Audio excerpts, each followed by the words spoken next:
কুমারঘাট মহকুমা হাসপাতালে নেই পর্যাপ্ত চিকিৎসক, আধুনিক সরঞ্জাম বা ন্যূনতম পরিষেবা। এমনই অভিযোগ স্থানীয়দের। দুর্ঘটনায় আহত রোগীদের ব্যান্ডেজ পর্যন্ত বাইরে থেকে কিনতে হচ্ছে। নেই শিশু, চক্ষু বা স্ত্রীরোগ বিশেষজ্ঞ, ফলে রোগীদের দূরের জেলা হাসপাতালে যেতে হচ্ছে। গরিব মানুষদের পক্ষে চিকিৎসা করানো হয়ে উঠছে অসম্ভব। সাধারণ মানুষের প্রশ্ন, এই হাসপাতাল কাদের জন্য? অবিলম্বে চিকিৎসক নিয়োগ ও পরিকাঠামো উন্নয়নের দাবি জানিয়েছেন তাঁরা। না হলে বৃহত্তর আন্দোলনের হুঁশিয়ারি। আমরা কুমারঘাট হসপিটালের কোনো পরিষেবার, কোনো পেটের কোনো ডায়ালিসিস, কোনো মেশিন নাই, পেটের কোনো সোনোগ্রাফির কোনো একটা যন্ত্র নাই, কিছু নাই।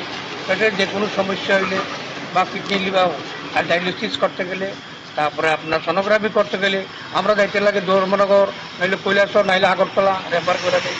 অথচ আমরা ডিস্ট্রিক্ট হসপিটাল, অথচ কোনো পরিষেবা, ভালো কোনো পরিষেবা পাইতেছি না। আরও কোনো মহকুমা, কুমারঘাট মহকুমার কোনো একটা মেশিন নাই, কোনো একটা ডাক গেলে তারা ফট করে যে কোনো মানুষ, এখন লোকটার কাছে গরিব মানুষ, টাকা পয়সা আছে কি না আছে কেউ তারা রেফার করে না, ফট করে রেফার করে যান কৈলাসহর, নাইলে আগরতলা, নাইলে সব। আপনার কাছে অনুরোধ যাতে এইগুলা জিনিসটা কুমারঘাট হয়, কুমারঘাটে বাকি গরিব মানুষ যাতে এই জিনিসটা পায়।